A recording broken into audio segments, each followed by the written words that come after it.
Well, good afternoon, everyone. Welcome.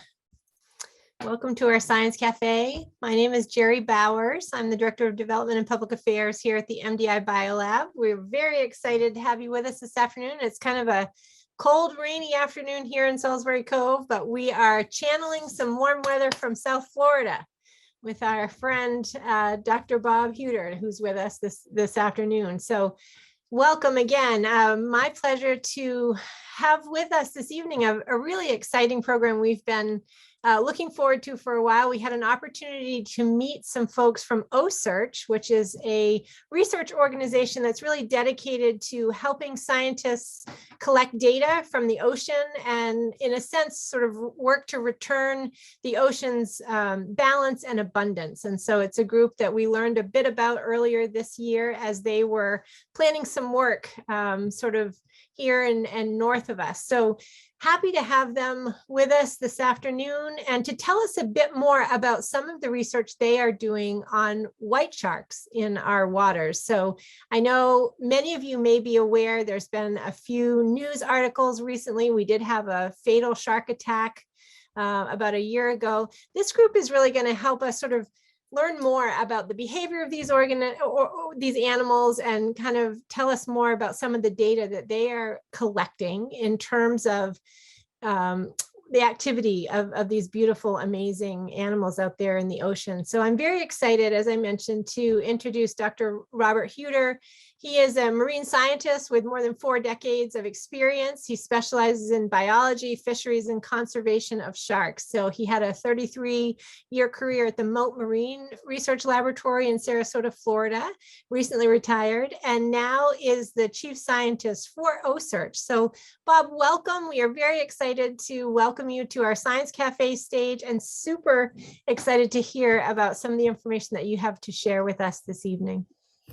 Well, thank you, Jerry, and it's a pleasure to be talking with all of you. You live in a beautiful state, as do I. I live in Sarasota, Florida, but it's beautiful maybe the opposite times of the year that Maine is. And I want to talk to you a little bit about what OCEARCH is doing and what we've learned about the white shark. But before I do, I've got to give a special shout out to my dear professor and friend, Dave Evans. Dave and I go way back. I think I'm the only person that took his fish physiology twice in 2 different universities because I saw him at the University of Miami, and then I went to the University of Florida for my PhD, and he came up and became department chair there. So as you typically read in the foreword of a book, all the good stuff in this presentation is attributable to my advisors, including Dr. Dave Evans, and any of the errors are not his responsibility. So Dave, love to you and Jean and the family, and it's great to see you on this presentation. So Thanks, let us Bob. begin. Go ahead, Dave. No, I'm just saying thanks. Good to see you. Dave, I can tell you're still working. You're in the office. Well, it's in my home though. Well, this is a man who never stops working. So with that, let us begin. Let us jump into the presentation. And I'm going to try to make this about 30 to 40 minutes long. Hopefully not too much longer than that. So it'll leave time for questions. So I'm going to share my screen right now and go to the talk, which is about our North Atlantic white shark study. I'm calling it Big Science, Big Outreach, Big Impact. And I'm going to touch on each one of these. And that's our biggest shark right there that we've gotten in the study. I'll show you more about her. So first of all, I want to tell you what OCEARCH is. It's a very unusual organization. It is a nonprofit, 501c3. The name is a combination of ocean and research. And we call ourselves a data-centric organization, really put into place to accelerate studies of the ocean and its return to balance and abundance through innovative approaches in research, outreach, and then connecting with policy using unique and very large collaborations of individuals and organizations in the US and abroad. And we're doing this because we know we need scientific data. We have what our founder, Chris Fisher, calls a data deficit to properly manage our oceans for abundance and sustainability. So Chris and the OCEARCH, the original OCEARCH group, which I joined myself as a collaborating scientist in 2011, and then became chief scientist about a year ago. It starts with an unusual funding model that combines philanthropy, commerce, corporate giving, conscious consumerism, people buying things to help support the work, foundation grants, and corporate sponsorship. And with that, to fund the work of this collaborative team, which is my job then to put together this team of scientists from many institutions and many disciplines, and put them on this ship or their representatives, or we collect data and samples for them and conduct now a suite of, actually we're up to 24 different studies with every animal that we're working on. And with that, at the same time, do tremendous public awareness and outreach. And I'm going to show you a slide on that later that's going to blow you away about the outreach of OCEARCH. And then I can't read it because oh, there we go. Then we it's important to know that we open source all the data that we collect.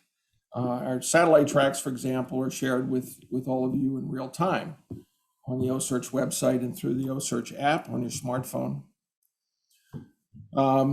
We put a lot of pressure on our scientists to publish their results. We asked them to do it within 2 years of an expedition, no more. And finally, push all of this out to the policy arena and make changes so that we can advance the cause of marine conservation and return the oceans to balance and abundance. So we've chosen for much of our work, not all of it, excuse me, but much of it, the white shark.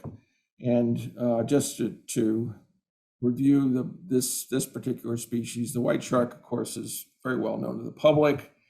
It is a super predator on the top of many food webs where it exists.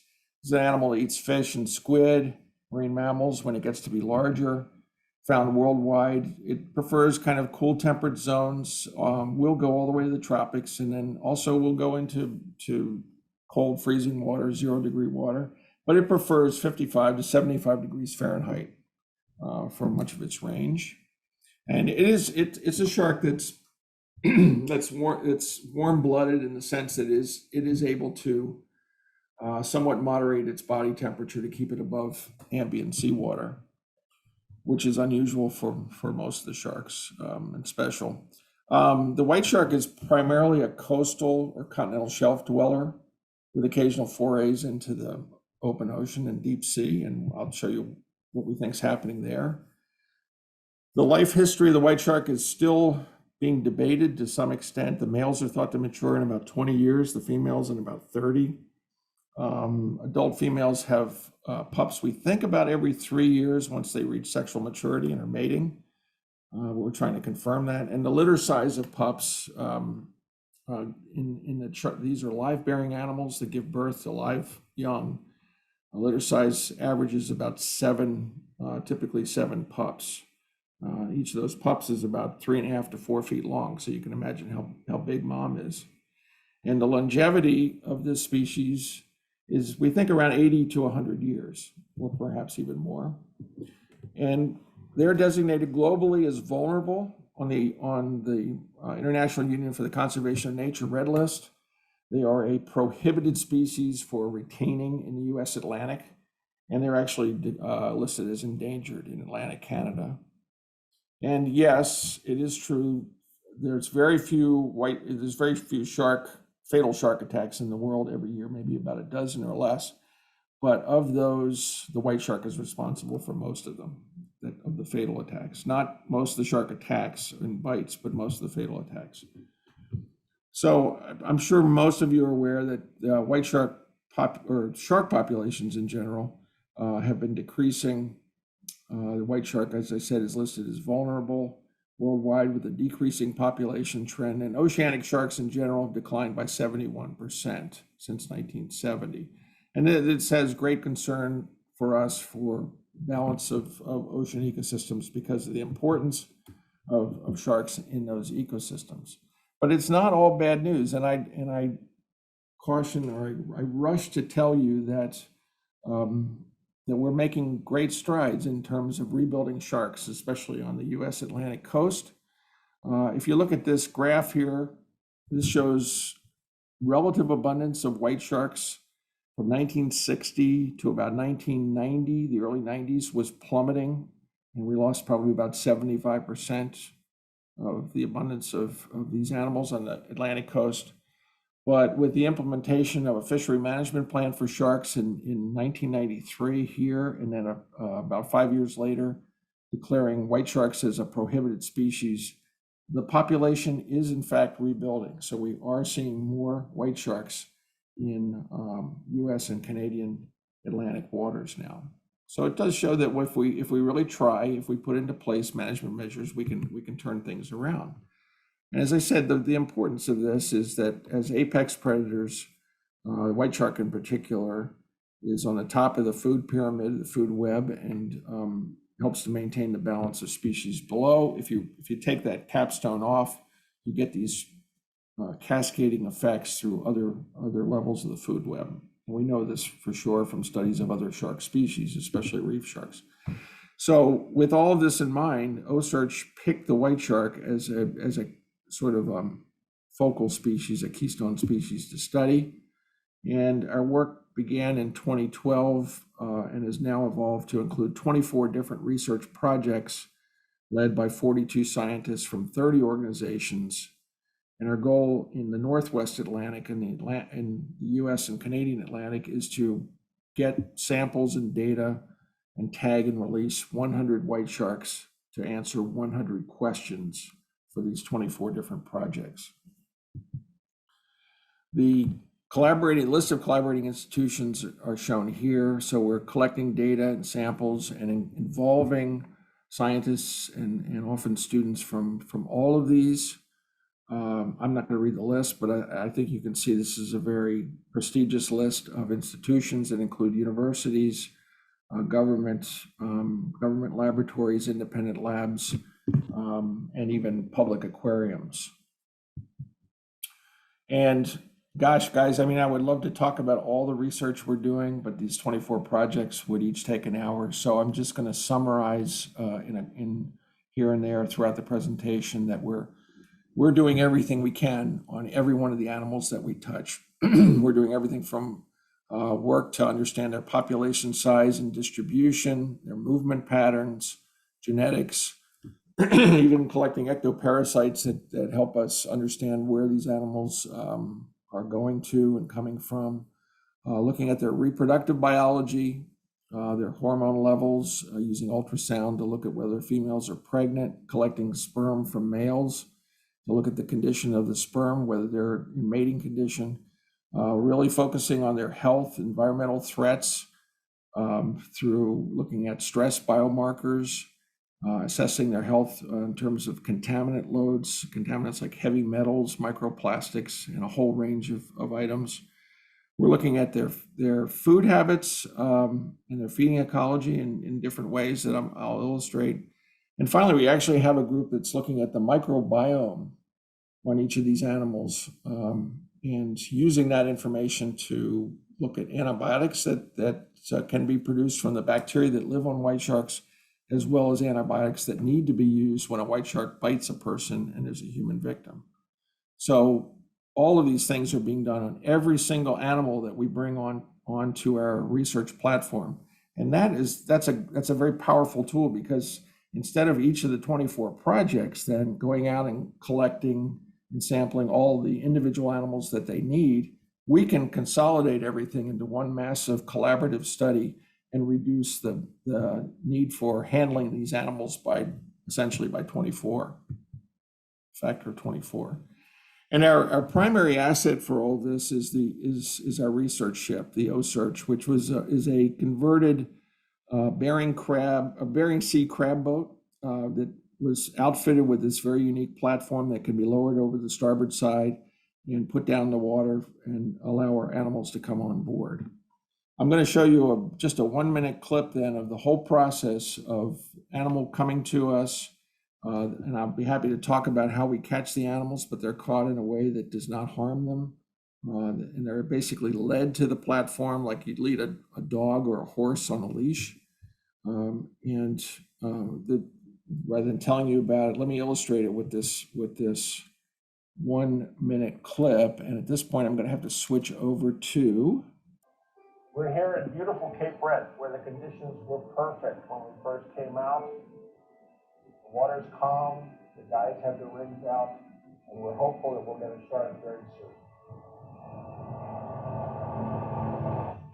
So within hours of starting fishing here in Nova Scotia in 2020, we got our first shark.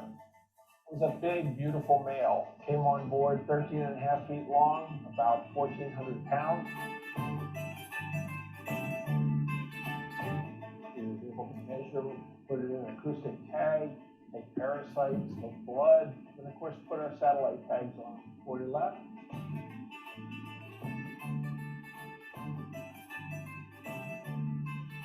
And after he left, as he swam off beautifully, we decided to name him Breton for the people of Cape Breton, the great people of Nova Scotia.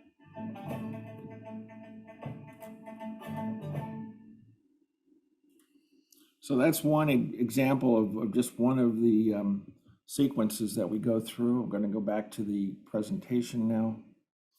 And this is a time-lapse loop of a different shark, a shark called Nagumi, who was a very large shark that we worked up off Nova Scotia. And you can see how we are handling the animal. The animal's got hose with running seawater in the mouth and a towel over the head.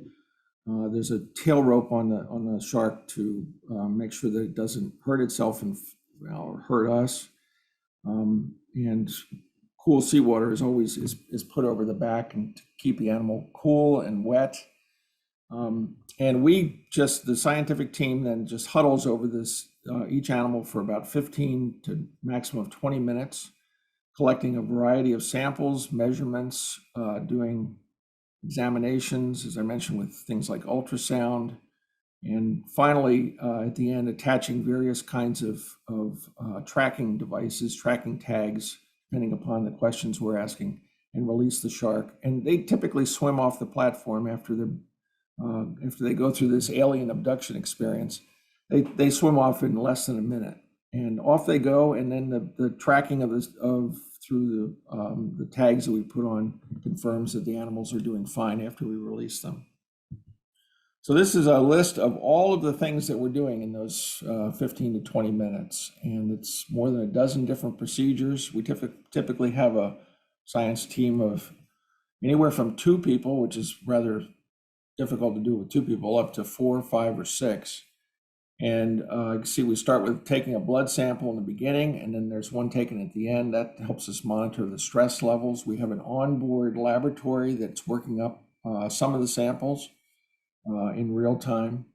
We're putting in various kinds of tags, taking muscle samples, semen samples, parasites, genetic samples, fecal samples for what they're eating, and a variety of measurements, and then tag attachments.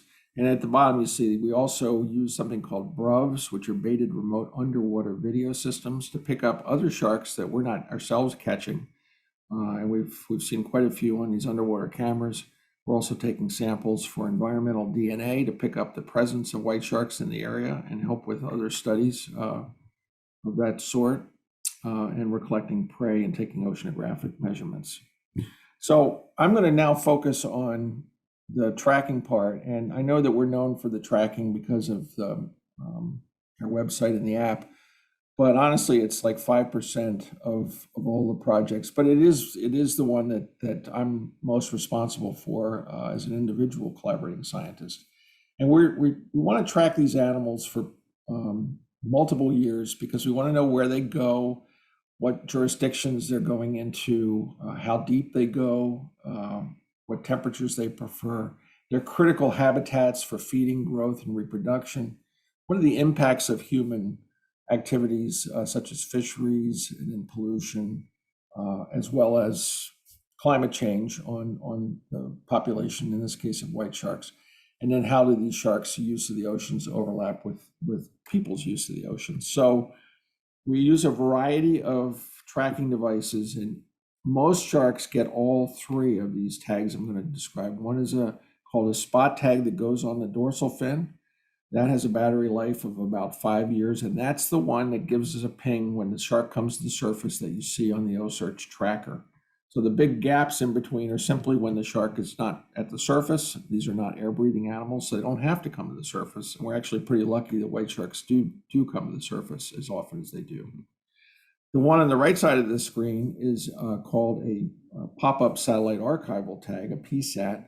This one is recording data on temperature, depth, and location, but we don't hear from it until it pops up and releases after 1 year on the shark, at which point it starts transmitting all its data through the overhead satellite system to us back in the lab, and we see where that shark has been over the last year and what depths it's been in. So it adds the third dimension of depth.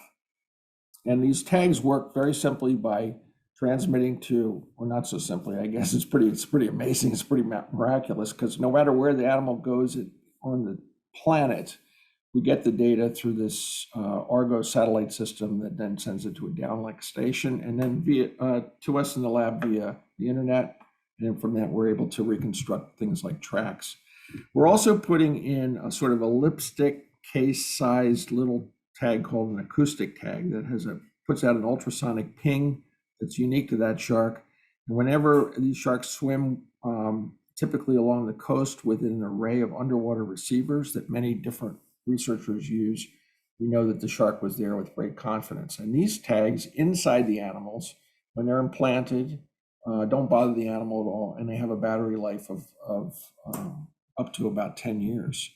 So we're using all three of these to figure out what the white shark, essentially the life of the white shark from birth to death in the Northwestern Atlantic. And the strange thing is, even though Jaws was based, was set in this area, very little was really known about this overall life history puzzle, if you will. A lot more was known about the Eastern Pacific, off California, and places like South Africa and Australia, but not so much here in the Atlantic before we started our work. And since 2012, when we started, we just had 5 animals, 2012 and 2013. Then the ship went overseas to South Africa and some other places, and only came back in 2016. We've really only been digging in about the last 5 years on this. But since the beginning, we have now worked up and tagged and released 83 white sharks of all sizes, from what we call the young of the year all the way up to full-grown and mature adults of both sexes. If you zoom in if we go back to that previous slide, these are all the tracks, and these are the spot tag tracks that I pulled off the tracker just to kind of show you the range of these animals in their lives. And I zoomed in here to the Maine coast and the Gulf of Maine, and you see that our animals definitely use the Gulf of Maine, including coastal waters of the state, and this is in summer and fall. And then you zoom in a little bit tighter for some areas of interest.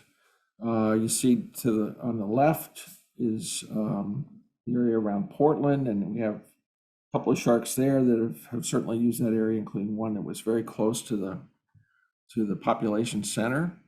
Right where you guys are, where the lab is at Mount Desert Island, yes, this is an area where white sharks have come by and used the area for feeding and in transit from Canada and Massachusetts and point south.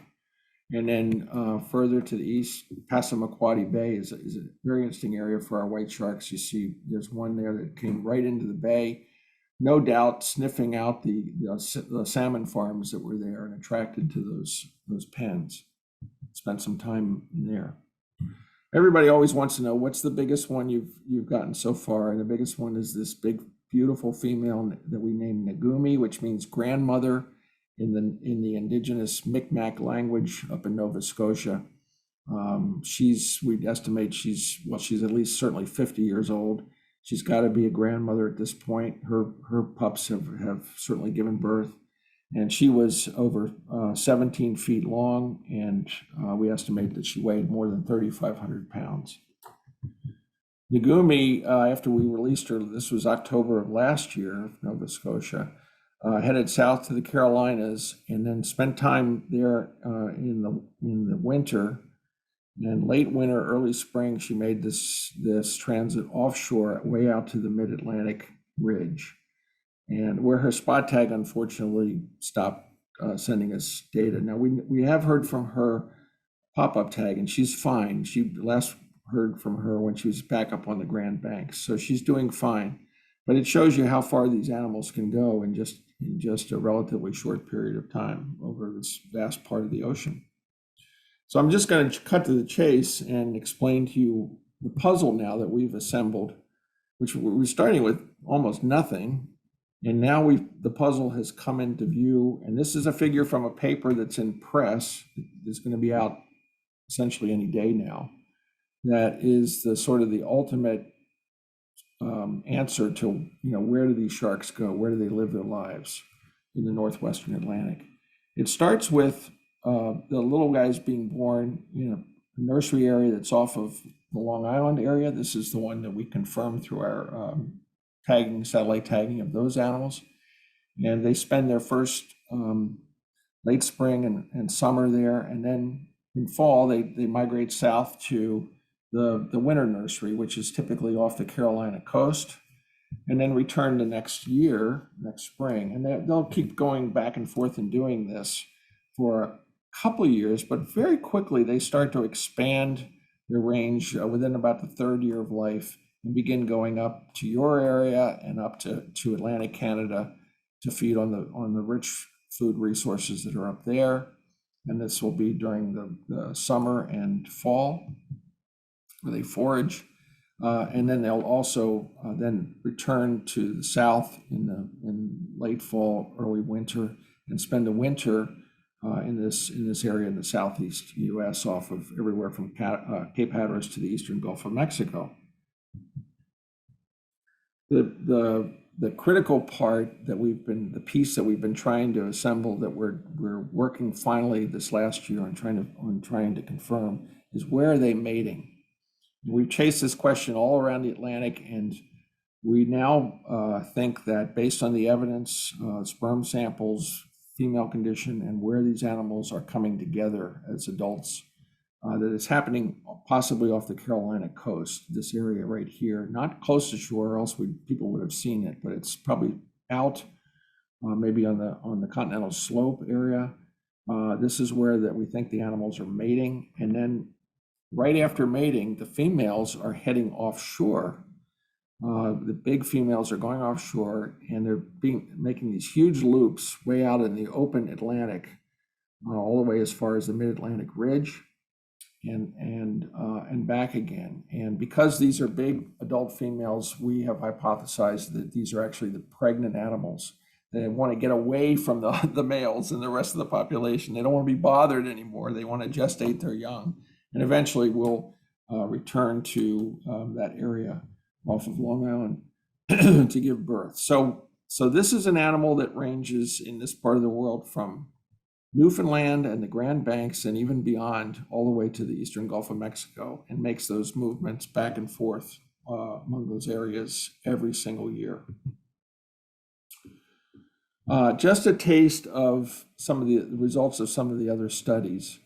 And I'm not going to do this justice at all because there's so much more that we've learned, but I'll just give you a few highlights with some scary science slides here. But the microbiology work has turned out to be fascinating because these animals carry bacteria that are very exotic. And Kim Ritchie, who's a scientist at the University of South Carolina, has been culturing those bacteria. And they're producing interesting antibiotics that we don't have in our arsenal for human medicine that could be useful as pathogens become resistant to the typical antibiotics that we do have. So she's studying this. We do know that sharks heal very rapidly. They're amazing animals for how they heal up from wounds. And the bacterial flora essentially that they're carrying and on the surface, on their skin and so on is probably part of the mechanism of doing this. The other thing that Kim is doing, as I quickly mentioned before, is she's looking in the teeth. She's taking swabs from the teeth. Now, you can't obviously do this in a shark that's over the side of a boat. It's not going to happen, but in our platform situation, she can safely, for both her and the shark, she can take swabs from the teeth, and that sort of gum-like tissue that's there, and culture those bacteria, identify them, and then test some of the available medicines, available antibiotics against them to see when someone is bitten by a white shark, what antibiotics should be administered. Because when you're bitten by a white shark, it's very serious. If you survive the event, if you don't bleed out, then the next challenge is infection. Infection can be a real problem.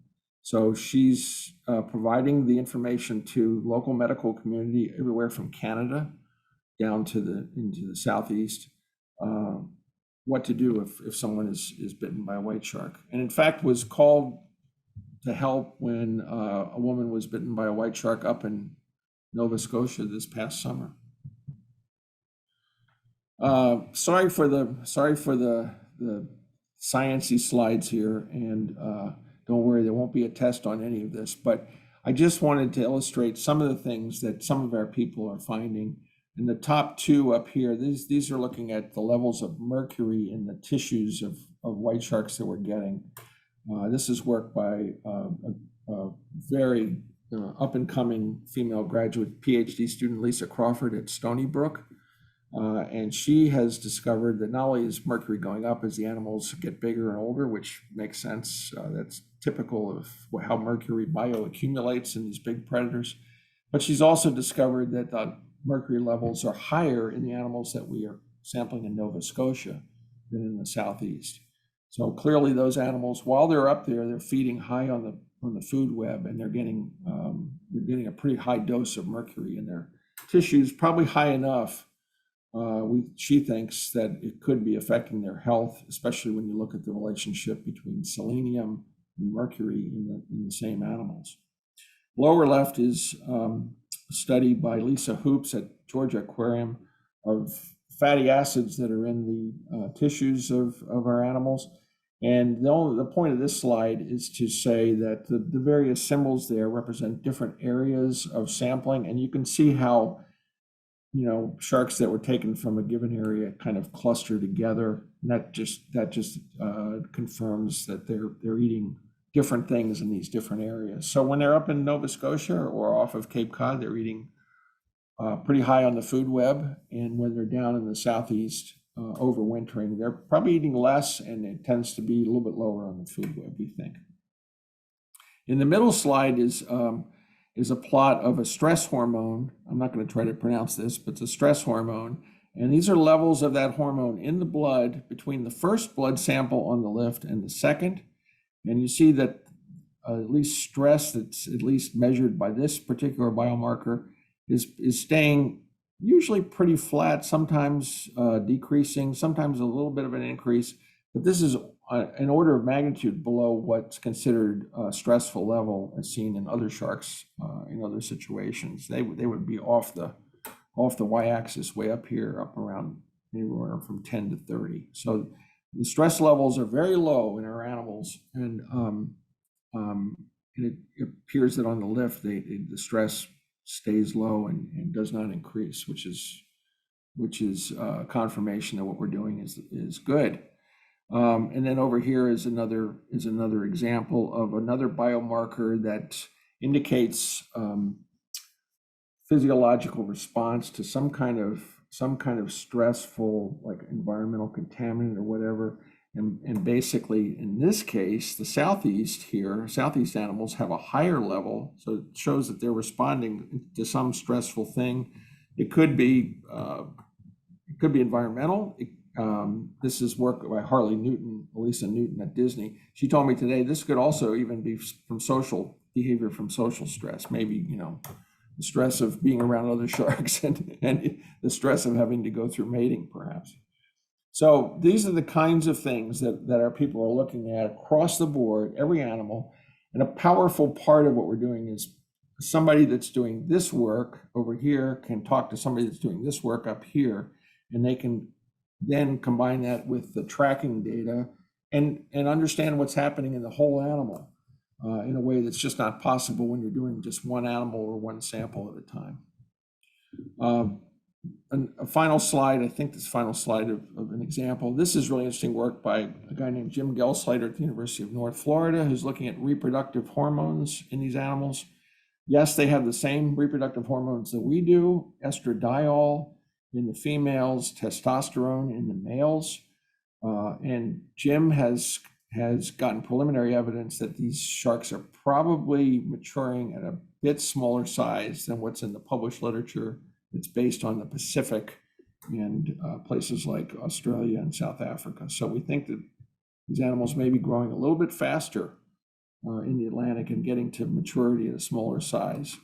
This is a fascinating video. It's actually an ultrasound, the first ultrasound of a beating heart in a white shark taken from the wild on our platform.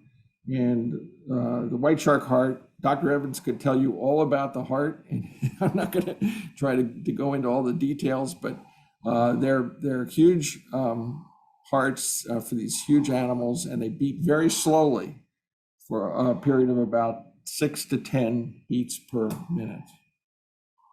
By the way, if you hear kind of a trumpeting in the background, those are sandhill cranes that have come to my bird feeder that are being brats. They want me to come out and feed them. So finally, I just want to close with a little bit on impact, because I said big science, which I think I've demonstrated to you, big outreach, big impact. This is the part you don't learn about in grad school. And being an old school guy and going back more than 40 years of my education, I've had to learn this from the young people, a lot of these different things. But I can bring leadership to the table, and by working with young scientists and helping to mentor them, we learn from each other, and we're in this race to get the information off into the policy realm to make changes and to start making for a better ocean and a better world for them. We're very dedicated to diversity in our programs.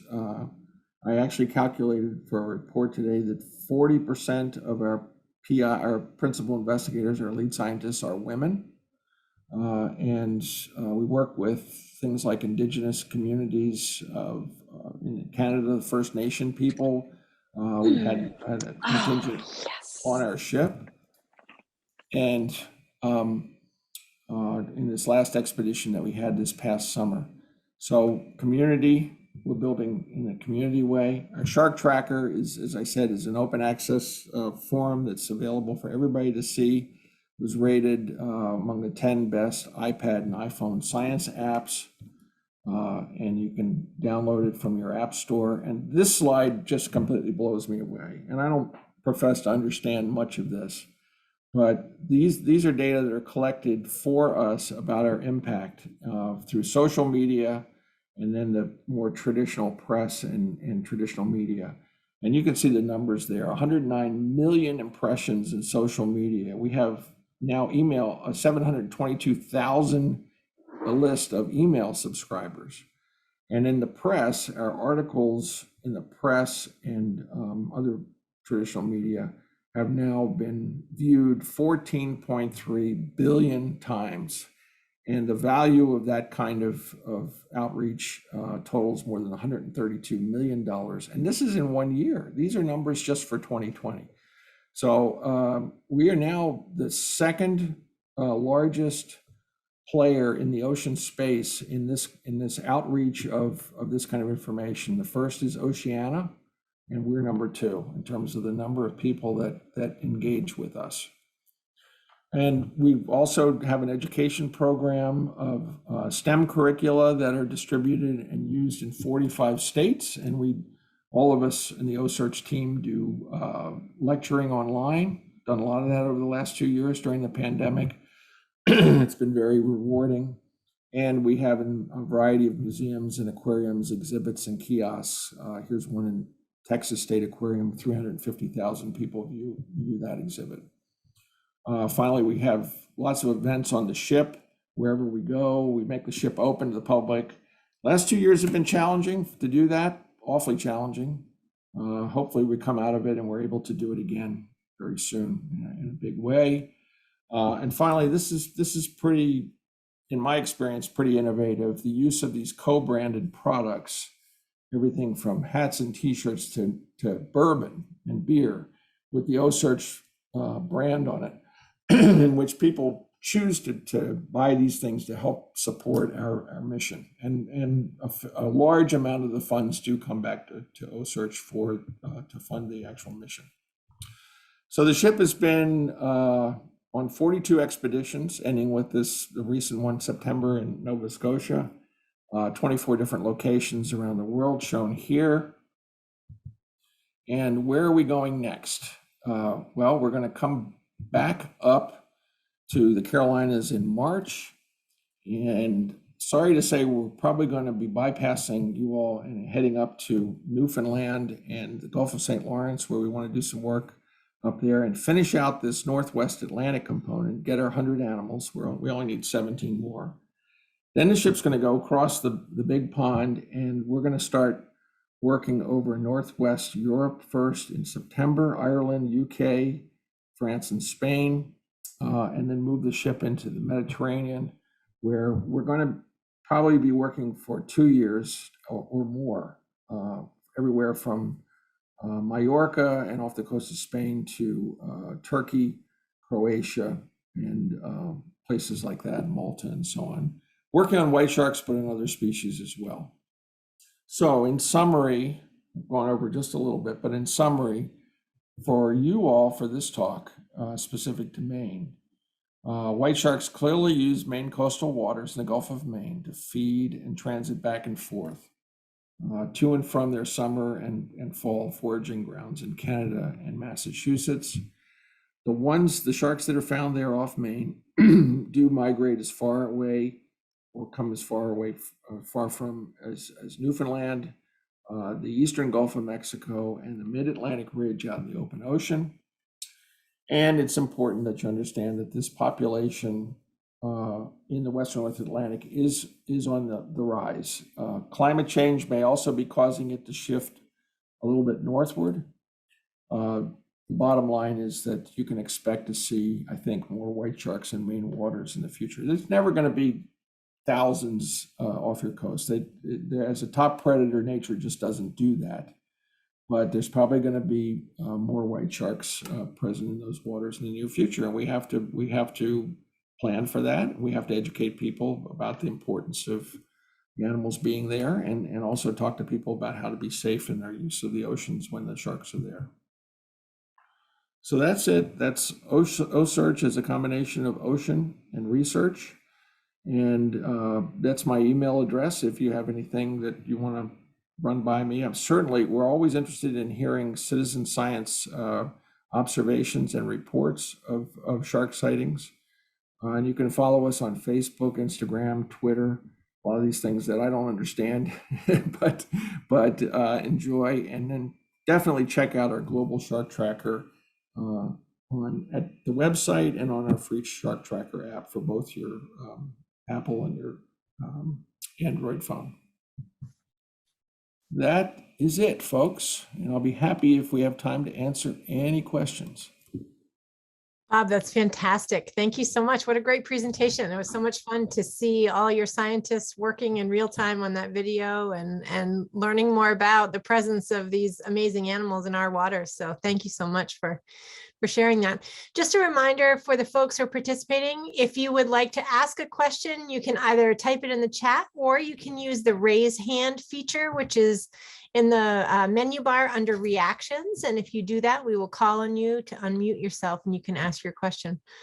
I'm going to start us off by just asking a couple of questions. Bob, you mentioned at the very end your work, your interest in working with citizen scientists. And I'm just curious, can you tell us a little bit more about kind of how you engage with citizen scientists? How are you making some of the data that you have available? Are you asking folks to help collect certain sighting data or whatever? Can you tell us a bit about?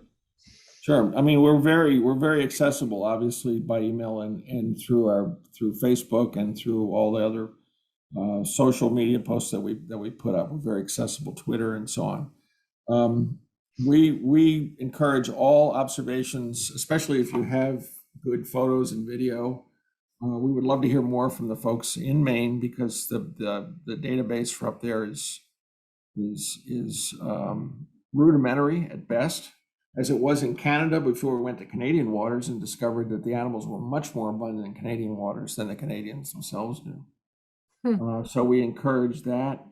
I mean, the tracking data is there for all to see. That's real-time data, a little bit of a delay. So I say near real-time data of where the animals are. You're seeing it at the same time that the scientists are.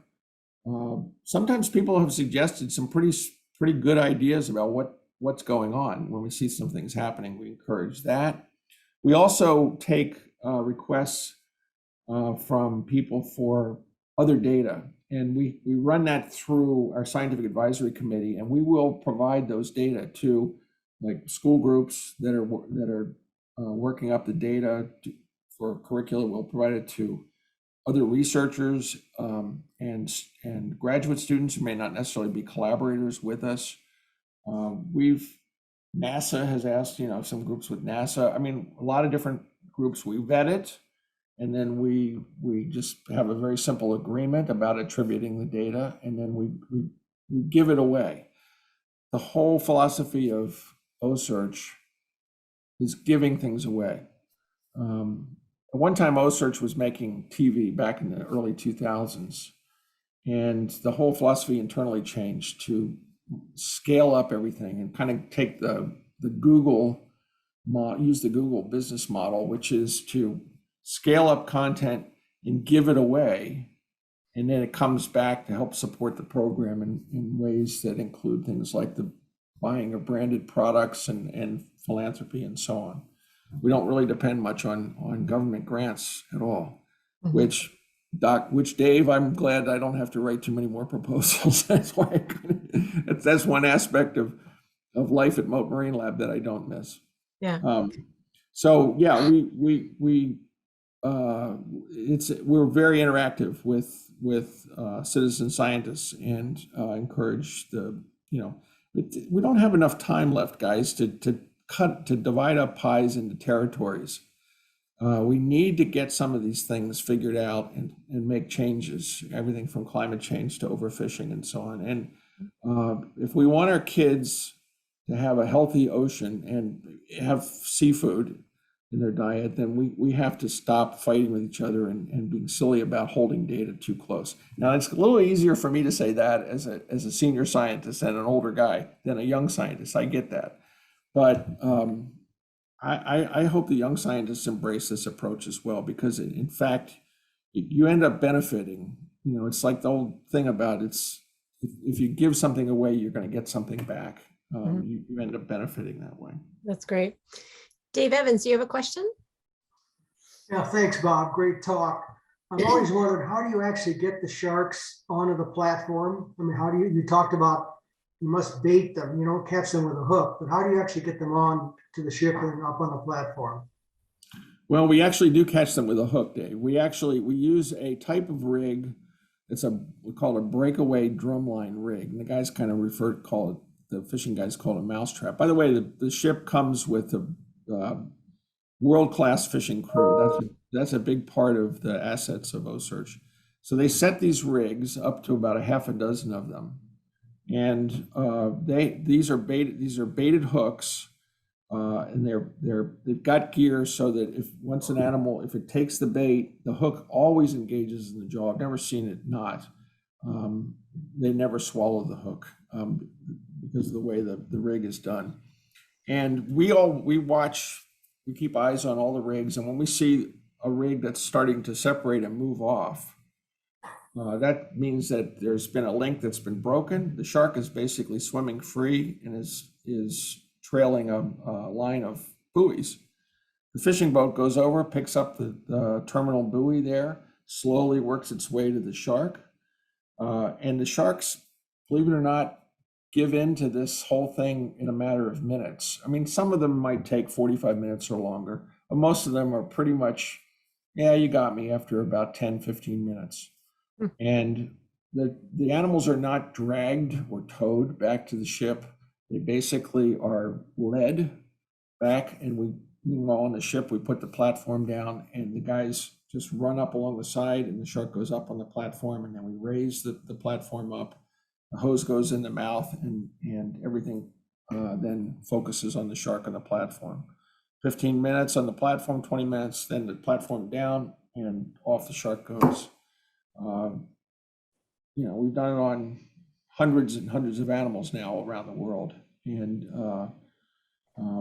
they've never lost a white shark in this process except maybe once, and that wasn't even in this country. So as I said, the stress levels are being monitored. One of the hallmarks of our work is that we always have a certified, very experienced aquatic veterinarian there for every single animal that we bring up. I don't know of any other researcher, marine biologist that makes that commitment, but we do. And they're monitoring the condition. If for some reason the condition of the animal is compromised, for whatever reason, we can do a short protocol. If it's severely compromised, we'll release the animal immediately. We've hardly ever had to do either of those. Almost all the animals come up in great condition. So they are caught, and that means that we have to get permits to catch them, handle them, and release them. In some places, permitting has been easier than others. So, Bob, you mentioned, I think you've addressed this, but we had a question in the chat. So the sharks are not anesthetized at all when you bring them up on the platform, are they? Correct. Yeah, to use drugs takes time, and it's very risky because you don't know how it really is going to affect the animal's physiology during that period. And then you're necessitating a recovery period. There's just simply no need to do it. The animals are, they're coming on board. We're processing them very quickly and getting them off the ship very quickly. And as far as the little samples that we're taking, the muscle samples and that sort of thing, and putting the tag on the fin, they're not reacting at all. These are animals that are totally awake. They're not reacting at all to any of that probing and prodding. And the fins have no blood supply really, so you just can bolt that spot tag on the fin, and it doesn't bother the animal at all. Those tags, by the way, are designed to come off. Hardware comes apart after 5 years, and the whole thing comes off. The animals don't have to carry those for life. Fascinating. So we have a question here from someone who worked at Allied Whale. She says, we once gave you minke whale blubber as shark bait. Is whale blubber the most common way to attract white sharks for your research? It's honestly, it's the most effective way. It's where we get our best success. We can use things like tuna, and we get good success with tuna, but especially those big animals, and we're in a stage now where we really need to get 10 more really mature animals. They really like that blubber, and obviously we have to jump through huge hoops to be able to acquire it and use it, because these are marine mammals under the Marine Mammal Protection Act. But I thank you for helping us. You don't know how wonderful it is when folks like you are able to provide us this material. And it always comes, by the way, obviously, and you can figure this out, but it always comes from dead animals that have stranded or up on a beach, after a necropsy of those whales. So in the U.S., it's pretty hard. In Canada, the whales are not as protected. They're protected, but the use of the material isn't as protected. So we're able to get stuff up there, but we can never use whale that we get in Canada and the U.S. and vice versa. And we can't even use U.S. whales material from the Atlantic and use that in the Gulf of Mexico if we chose to. So it's highly regulated. We use it judiciously. By the way, we don't chum. This is quite frankly, it's a falsehood that's promoted by others that, for whatever reason, want to discredit us. We're generally not chumming. We're going to areas where the sharks already are, and we're using baits that attract them. And any chumming we might do is very localized and really around our ship and around where our fishing rigs are. We're just capturing the attention of sharks that are already in that area. We're not drawing them in from like 100 miles away, like some people like to think. Interesting. So one more question about diet. The question is, what are the whites eating in New England? I understand the seals have recently reappeared on Monomoy. Yeah, definitely seals, the gray seal. And then a little bit farther north, harbor seals. We saw harbor seals up in Nova Scotia this year. They really like the fact that the gray seal population has rebounded tremendously through protection in the Marine Mammal Protection Act.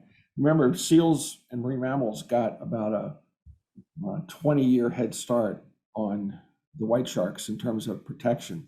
So they've come back in a big way, and in some people's minds, they're overpopulating certain areas. What's the solution? Well, the solution is to put the balance keeper back in place, and that's the sharks. So the sharks help to eat more seals, which then reduces the predation of the seal population on things like cod, which is something you're trying to rebuild. So they're really, in New England, they're really looking for seals, but they'll eat other kinds of fatty fish, and I think the salmon are, as I said, they're pretty interesting to them.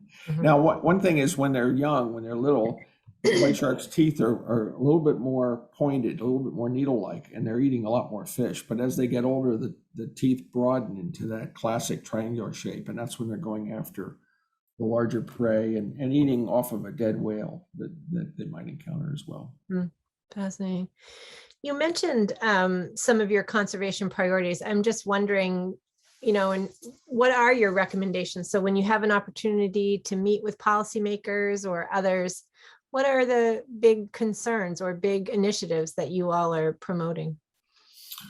Well, it depends on whether we're talking about white sharks or other things. The number one threat to sharks in general remains overfishing in the world, even with other issues, climate change and environmental pollution and the like, habitat loss.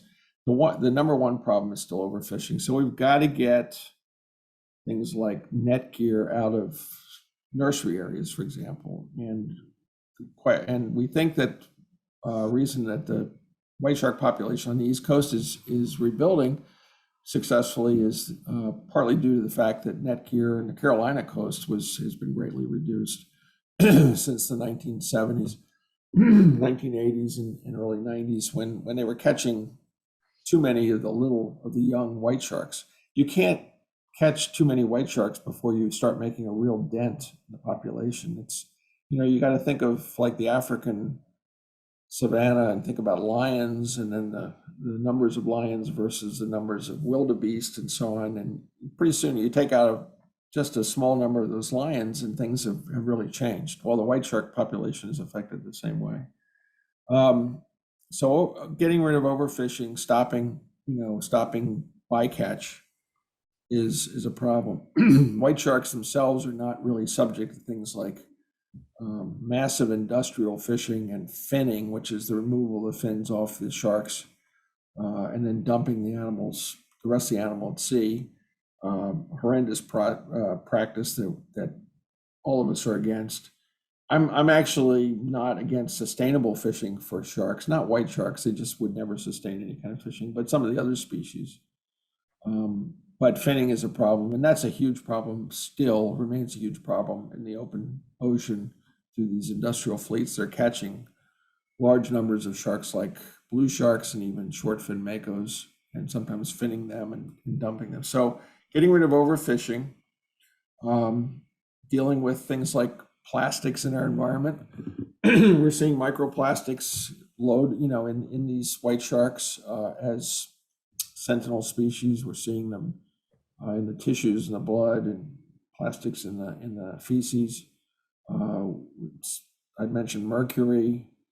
So we need to do a better job of recycling. We need to do a better job of not using the ocean as a dumping ground. We made great strides since the 70s, but still a long way to go.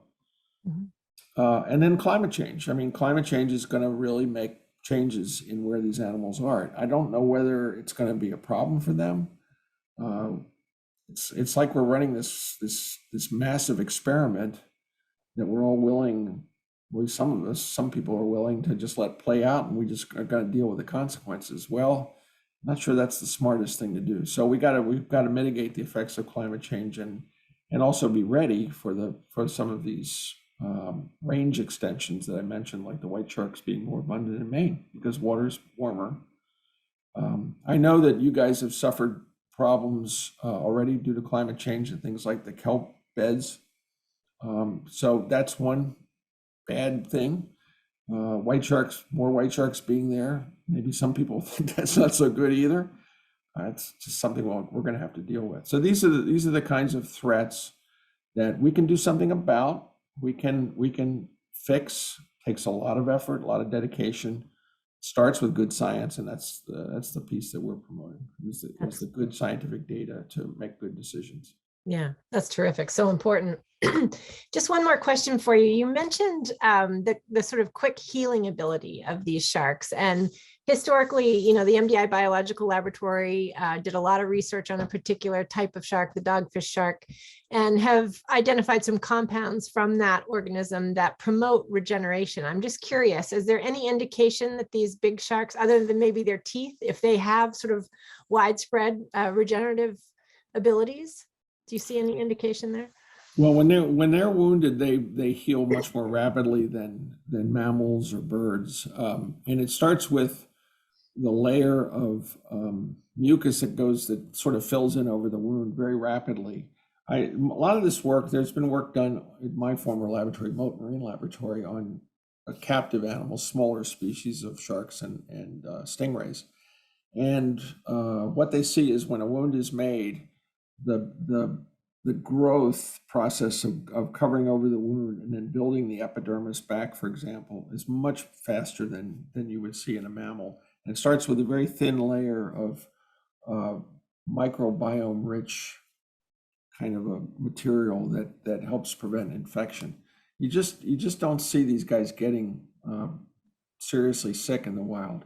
Now, Nagumi, the huge animal that I mentioned, the 17-footer, she had scars and battle wounds all over her. You could see the story of her long life, but nothing that was festering or infection, no tumors, nothing like that. Mm-hmm. So they're amazingly disease-free animals, not completely, but compared to other vertebrate groups. And people have been studying this for a long time, different ways. Folks up there, folks down here. Fantastic. Bob, thank you so much for sharing this info with us. It was really, really interesting, and I appreciate all the time you spent, and hope maybe, to have you back when you kind of reach your 100 samples and tell us all about what you've learned from the entire project. It was really terrific. So thank you very much. Well, we'd love to come to Maine. We were turned down for a permit, so that's another story. Maybe we'll talk about it another day. But if you want to see us there, talk to your environmental resources department and say, why isn't OCEARCH allowed to come in here? But yeah, I'd love to do that. Wonderful. Thank you so much.